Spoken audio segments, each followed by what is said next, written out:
Hey, everyone. Get that stuff out of here. It's Southwest Bias.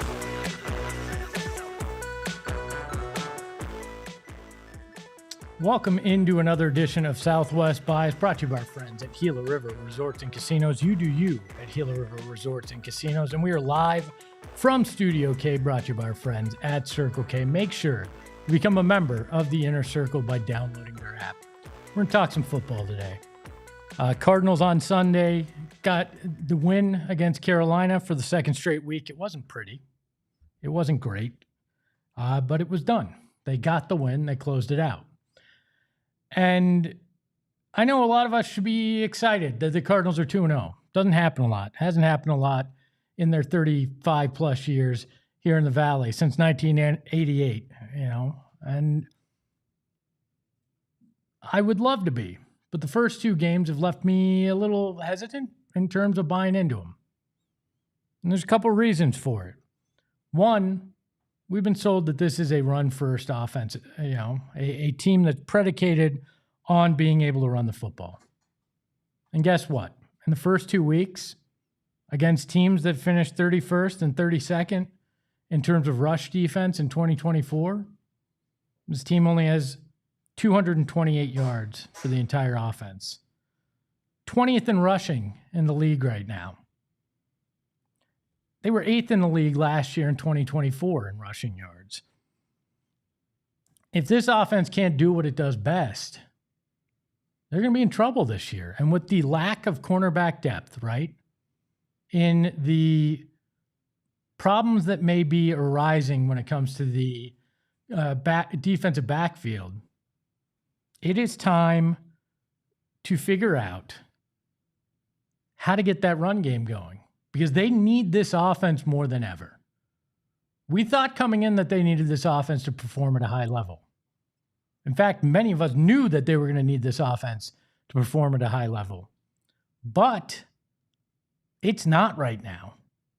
And I don't think this is on James Conner or Trey Benson. There are things that they have to figure out as a group. The offensive line hasn't blocked well. I don't think the play calling when it's come to running has been great. They've been so one-dimensional offensively for the last few years that teams can queue up on the run and make it tougher to actually get the ball more than a few yards down the field. I mean, we're looking at James Conner and Trey Benson don't even have 100 yards, either one of them, over the last two games combined.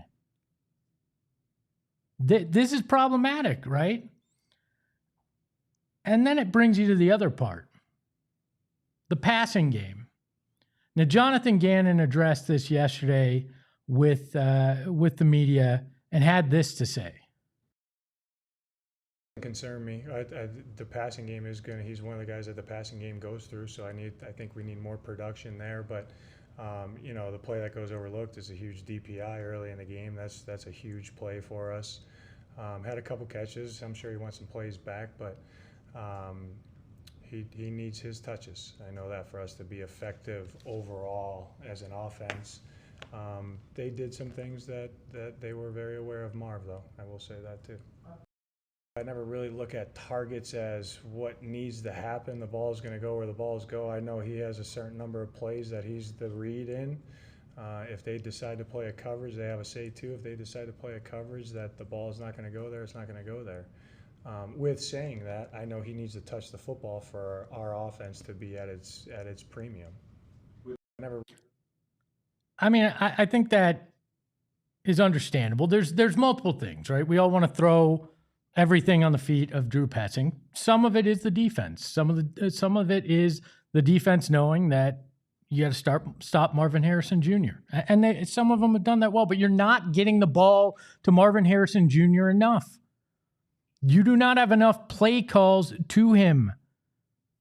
You are not getting him the ball. He has 11 targets this year. 11 over 2 games. That's the 58th most in the NFL. 7 receptions. 58th most in the NFL. 98 yards. The 50th most in the NFL. Let me give you some other names, right? Malik Neighbors from the same draft as Marvin Harrison Jr. has 25 targets, 14 more targets than Marvin Harrison Jr. Rome Odunze, 20 targets, 9 more than him. Tedero McMillan, 19 targets. It's 8 more than Marvin Harrison Jr. as a rookie. And yeah, Zach Ertz, who the Cardinals thought was past his expiration date a handful of years ago, has 13 targets, 2 more than Marvin Harrison Jr. does this season. If you believe he's an elite receiver, how is your offense not geared to getting him the ball? Sure, you threw deep to him and got a pass interference in that game, but otherwise, it was like he disappeared in that offense. And it's not like Trey McBride's getting huge numbers either. This is an offense that does not seem to have a scheme that works. This is an offense that doesn't seem to know what it's trying to accomplish. And they're not playing the best of the NFL. In fact, they're playing 2 of the worst teams in the NFL based on a lot of people's feelings about where the Saints and the Panthers are going to finish. I don't know about you, and I'd love to hear it from the bias in the chat. Do we really feel good about 2-0 right now? Should we feel good? And maybe I'm wrong. Maybe we should feel good because we should just be happy that we have one of, I believe, 5 undefeated teams in the NFL right now. And sure, it beats the other side of being 0-2 right now. I'd much rather be 2-0, but I think we all hoped that there were style points in those wins. And sure, the first half against Carolina, you could say there were some style points, in particular by that defensive front. And I give them credit. They came out and answered the bell after they didn't against the Saints. But they have defensive backfield problems now. Injuries have decimated that.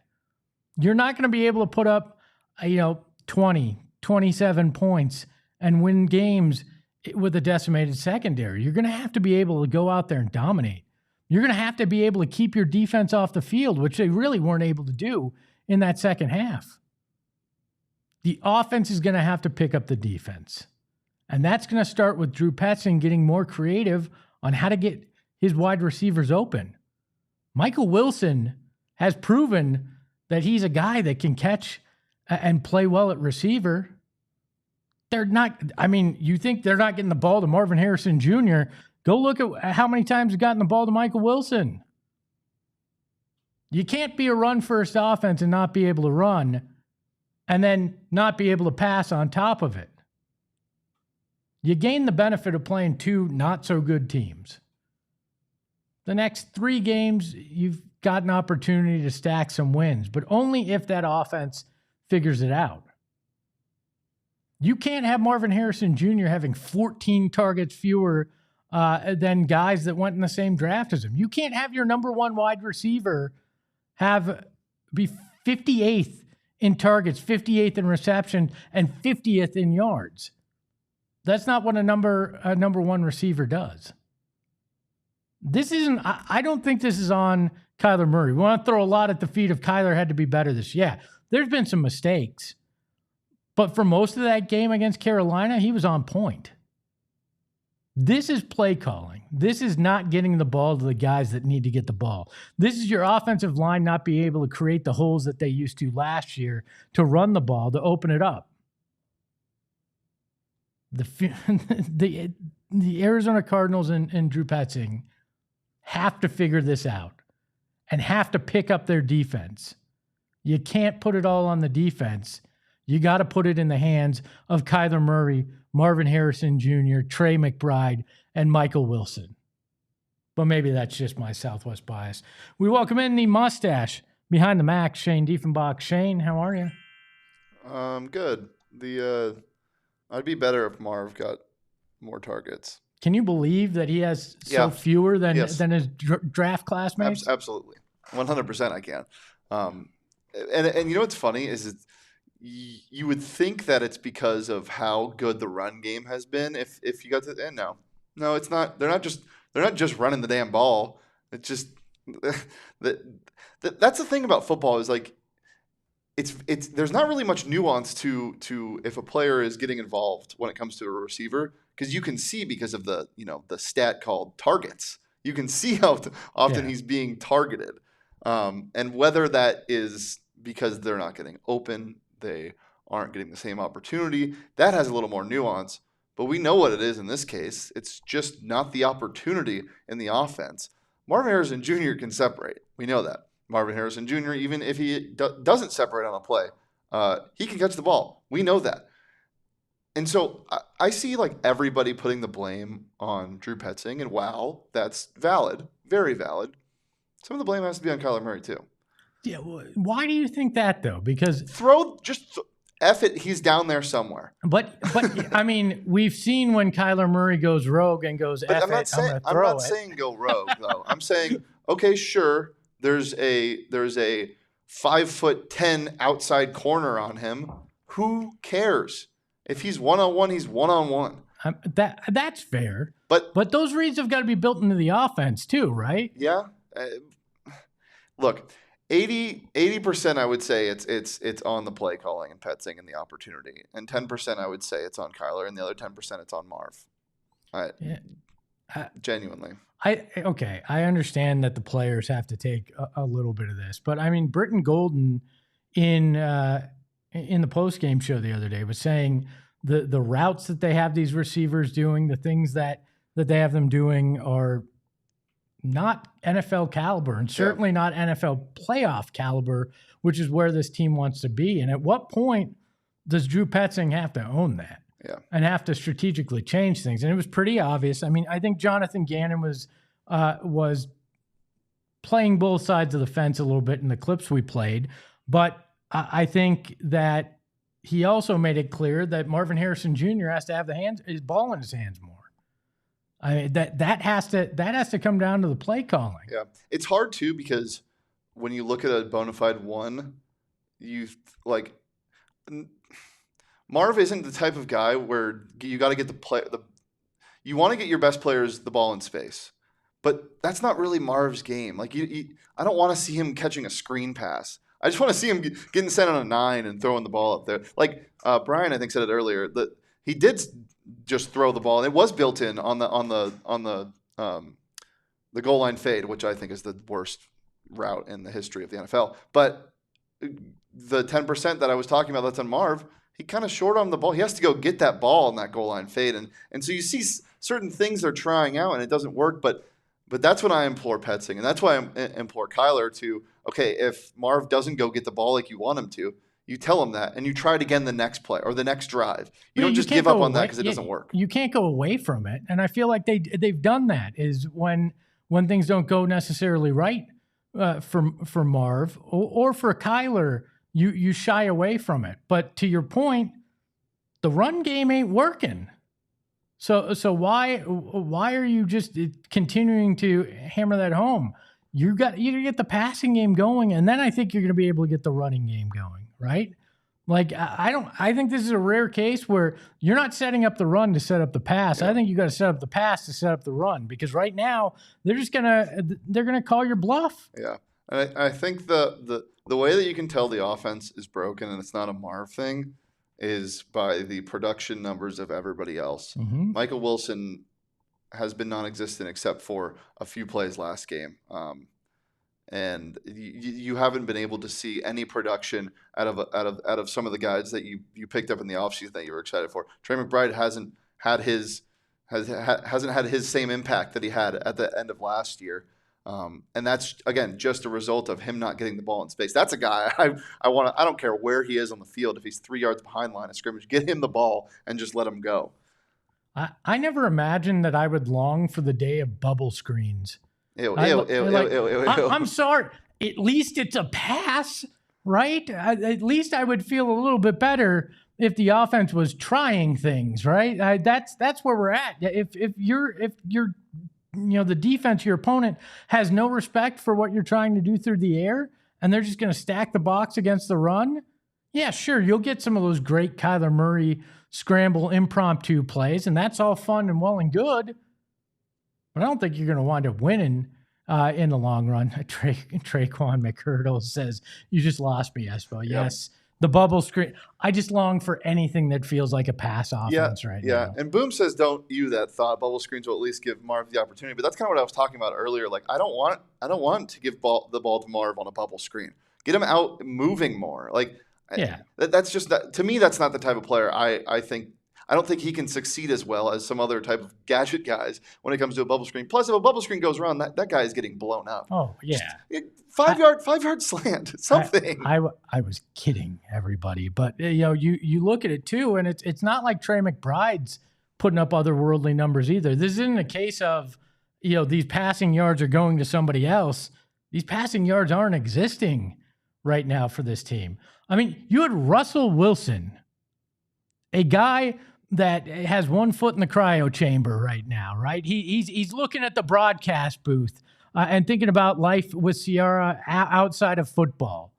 And he just threw for 400 and something yards for the Giants on Sunday. Well, they got to play the Cowboys, to be fair. I mean, you were playing the Carolina Panthers and the New Orleans Saints. Yeah. Like, if Kyler can't put up 300 because of your play calling, reevaluate your play call. Better secondaries for both of those teams, though. Fair, but still not you were playing great. an XFL secondary, or Russell Wilson was playing an XFL secondary. If you didn't see it in the chat, Johnny said if we get, I think, 5 Supporters Club members on this show, he will recreate the chugging meme on one of their programs. Can we stop calling it a chugging? He's not chugging. He's sipping. It's a sipping meme. If you want a chugging meme, Johnny, chug a beer. Don't sip a beer like you did in that photo. By the way, hit that like button if you're in here. We appreciate each and every one of you being part of the bias chat. Z Warlock 505 says Petzing hasn't matured as an OC. I agree. It's Monty Ossenford Burner says, get your star players the ball. 100% agree. The chat making a lot of sense right now about that. Hit those Johnny sipping memes too if you're a supporter club member. If you're not already, hit that join button and support our friends at Big Brothers, Big Sisters. As you can see, the donate button on the page right now. Help them out. You can help a great cause and help a young kid get a mentor that they so sorely need. Just somebody to be there, even to just go watch one of their games. Somebody that is currently not in their life that can help make a giant difference. Make sure to donate. We're trying to get to $50,000 before the end of the month across ALLCITY. We appreciate it. Coming up on the other side of the break, Snakes Alive! That's next on Southwest Bias. Sometimes you have a rough time, right? And you need a little something to help calm the nerves. Zen Leaf Dispensary's got you covered, right? Whether you're gearing up for a game day, winding down after a hike, which I know my man Shane Diefenbach does, up Camelback, or you're just trying to recover from another brutal Cardinals win, do it with Zen Leaf Dispensary. Zen Leaf is your go-to spot for cannabis, flower, vapes, edibles, and oh so much more, all from the brands you trust, with locations across the valley. There's one near my house in the East Valley. They have them in North Phoenix and other places as well, so check them out. It's easy to swing by before kickoff or order online for express pickup post-workout. I've never tried that. Working out, not the picking up from Zen Leaf Dispensary. And check this out, for a limited time only, use that promo code ZENPHNX for 50% off. That's right, 50% off for just watching this program. We got you taken care of. Whether you've been around the block or trying something for the first time, the Zen Leaf crew will make sure you leave with exactly what fits your needs. They do. They're fantastic. And don't forget, for a limited time only, again, promo code ZENPHNX gets you 50% off a one-time purchase. Zen Leaf, great weed, great service every time. And Circle K, you know I love them. You know I stop there all the time, and I stopped there this morning. I got my 2 Coke Zeros I got that caffeine. I've got it right here in the mug. Thank you, Circle K. Needed it this morning. And it's great deals. But if you become an Inner Circle member, it's not just fuel for yourself. It's fuel for your car, too. And your first 5 fill-ups, 25 cents off. Then 3 cents off per gallon after that. Then you're going to hit that next level, and you're going to save 5 cents per gallon in perpetuity. But guess what? It's not just that. They'll send you great deals from time to time. It's just a surprise and delight. 25 cents off your gas here. 79-cent Polar Pops, 99-cent Frosters, 3 for $5 Gatorade, 25 ounces. It's just that easy. And large coffee, $1.50. Why wouldn't you want to do that? And they've got a maple pumpkin coffee available for limited time only. So check it out. Join the Inner Circle for free today by downloading that Circle K app. Terms and conditions apply like life. At participating locations, visit CircleK.com for details. Speaking of the D-backs and speaking of Circle K, 10 cents off per gallon today at Circle K for prepaid gas because they had 10 strikeouts last night. Oh, look at that. Get out there. Save 10 cents because the Diamondbacks were hurling last night. Can we talk about an issue instead of talking about the D-backs for a second? Yeah, what's the issue? The chat is bringing up the fact that Bo has kind of just like laughed at Johnny and stayed in the shadows and shies away from anything that could go wrong, as Boom says here. And I completely agree. Bo is one of those cautious people that you know what? When you got a guy like Johnny as your co-host, sometimes you have to be the counterbalance. Is he cautious or is he being a loser? No, he's not being a loser. What he's being is the counterbalance. Go back and look at any classic comedy duo. There's the straight man and there's the zany guy, right? Johnny's the zany guy. We know that. We know that's the case. Johnny calling Bo a fraud, that's just not it, right? That's just not it. I think Bo is a fraud.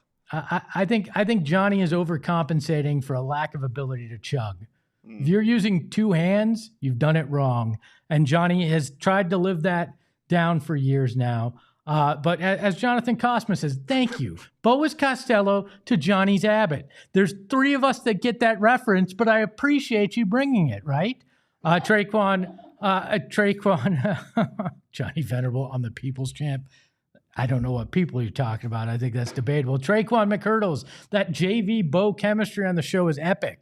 I wish Kyler and MHJ had that kind of chemistry. I wish me and the desk had that kind of chemistry. Shane and I do, but Shane doesn't talk enough on the program to showcase how great it is. Yeah, I mean, you don't let me talk, and when you do, I'm not ready to. I'll let you chug. Johnny, I'm John Lennon, Bo is Ringo. Yeah, we'll go with that. I guess that makes me Paul McCartney for putting you guys together. So let's talk about my wife. It's not fair to comment on chugging. Espo can drink 16 ounces in 6 seconds or less. That is actually the truth. I could destroy either of you in a chugging contest. Don't you forget that. 6 seconds? Oh, yeah. I mean, that feels a little too long. Believe me, give me a 48-ounce beer and you will see magic. That's all I'm saying. That is all I'm going to say. Let's talk about the Diamondbacks. During the drink or after? What? Okay, let's move on. D-backs. Let's move on. D-backs. In August 1st, we were sitting here. We were a month and a half into this show, and the Diamondbacks were sitting at 51-58. After a trade deadline that everybody said, it's over. People were piling on Ketel Marte, blaming him for destroying this locker room. 51-58. People were ready to pack Torrey's house, right? They had the 2 men in a truck reservation ready for him. They were ready to pack his house and let him go whatever city he was going to go become a bench coach for. And then Torrey said, nah, this is what I do. You put us backed in the corner, you write us off, we're going to turn it around. Because they've embraced chaos in the NL. Now, big thanks to the Mets, who Metsed. I mean, this is a big part because the New York Mets crapped their pants when it came to trying to hold on to... That's the baseball term. Yeah, it is, 100%. To try to hold on to that NL wildcard lead. And they haven't. And it's been impressively embarrassing how bad they've been. Shout out to my father, who's been a Mets fan for his entire life and knows the drama that comes with following the Mets.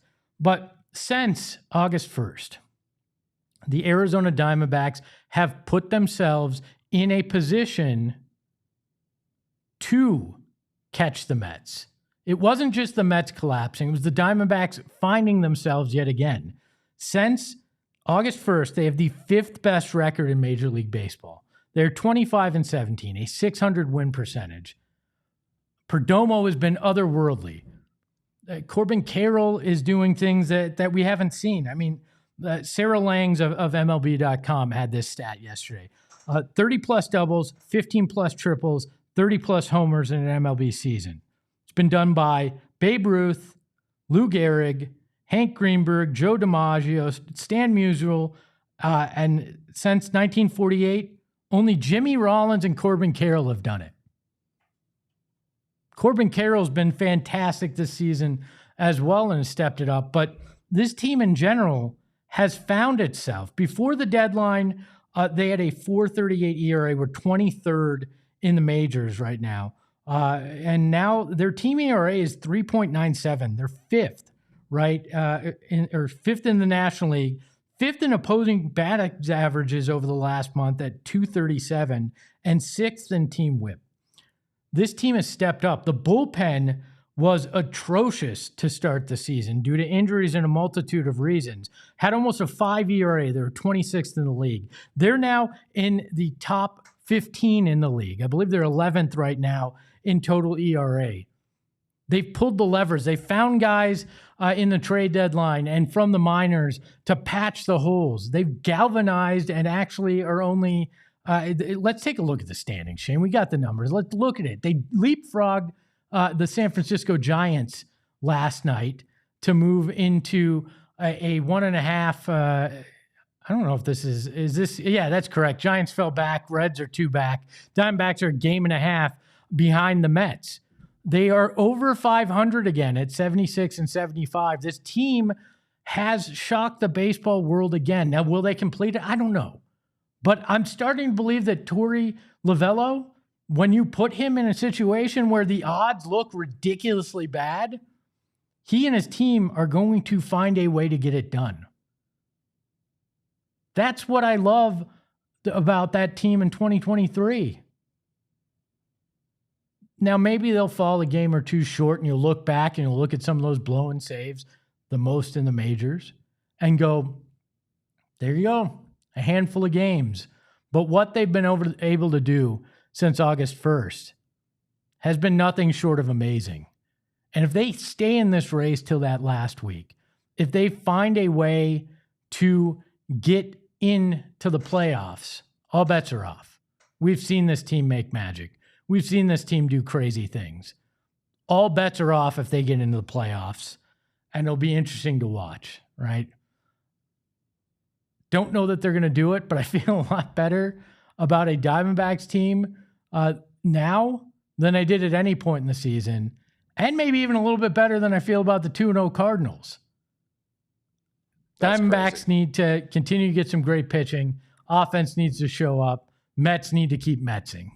That's all you got to worry about. Worry about the next one in front of you. Finish things against the Giants. Keep the pressure on them because they're behind you. Just keep stacking wins. Whatever happens with the Mets is going to happen with the Mets. But go out there and do what you've been doing. Win at that 600 clip. And then get Torey Lovullo, once the season's over, out there to talk with the Cardinals. Give them a pep talk. Give them with the Suns during training camp. Get him out there and talk to people, because whatever this guy can do when nobody believes in you is something that we should bottle and sell, because the teams around here in town need it more than ever before. That is another edition of Southwest Bias in the books. A big shout out to the Bias. Hit a like on the way out. Become a subscriber member, or if you're not subscribed to the page, hit that subscribe button now. Big thanks to Shane Diefenbach, the mustache behind the Mac. Follow him at Shane Dief. You can follow the show at PHNX_sports. And you can follow me at Espo. Really appreciate all of you. We'll talk to you next time. Ahoy, hoy! We all silly like the mayor.